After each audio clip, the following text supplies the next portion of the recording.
Le Seigneur est le Dieu des personnes en bonne santé physique et des personnes fortes mentalement. Mais il est aussi le Dieu des personnes handicapées physiquement et des personnes handicapées mentalement. Il est souverain sur les personnes fragiles et faibles, ainsi que sur les personnes fortes et puissantes. La Bible enseigne que chaque personne conçue dans ce monde est une création unique de Dieu. Psaume 139, 16. Et cela inclut bien sûr les handicapés, les invalides. Il est naturel de se demander pourquoi Dieu permet à certaines personnes de naître avec un handicap, ou pourquoi il permet des accidents qui provoquent un handicap plus tard dans la vie. Cette question s'inscrit dans le cadre d'un débat théologique et philosophique connu sous le nom de problème du mal, ou problème de la douleur.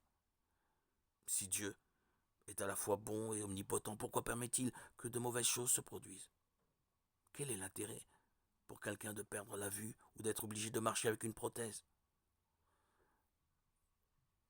Comment pouvons-nous concilier la bonté et la perfection de Dieu avec le fait qu'une si grande partie de sa création soit brisée et blessée? Avant de poursuivre, nous devons reconnaître que nous sommes tous, d'une manière ou d'une autre, handicapés ou invalides. La nécessité de porter des lunettes indique une vision déficiente et handicapante. Les appareils dentaires sont le signe de dents imparfaites. Le diabète, l'arthrite, la rosacée, une articulation qui ne bouge pas bien, tout cela peut être considéré comme un handicap dans une certaine mesure. L'ensemble de la race humaine vit dans la réalité de l'imperfection. Tout le monde vit dans des conditions loin d'être idéales, au sens premier du terme. Nous sommes tous brisés, d'une manière ou d'une autre. Les handicaps avec lesquels nous vivons sont simplement une question de degré. Lorsqu'une personne est invalide ou handicapée à quelque degré que ce soit, c'est un symptôme du péché originel, lorsque le mal est entré dans le monde.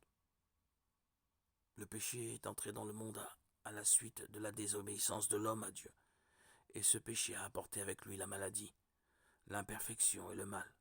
Romains 5, 12. Le monde est essouillé. L'une des raisons pour lesquelles Dieu permet que des personnes soient handicapées ou invalides et que de telles conditions sont le résultat naturel de la rébellion de l'humanité contre Dieu. Nous vivons dans un monde de causes et d'effets. C'est un monde déchu. Jésus a dit, vous aurez à souffrir dans ce monde. Jean 16, 33. Cela ne veut pas dire que chaque handicap est le résultat direct du péché personnel. Jésus a réfuté cette idée en Jean 9, 1, 3. Mais d'une manière générale, l'existence des handicaps et des déficiences peut être attribuée à l'existence du péché.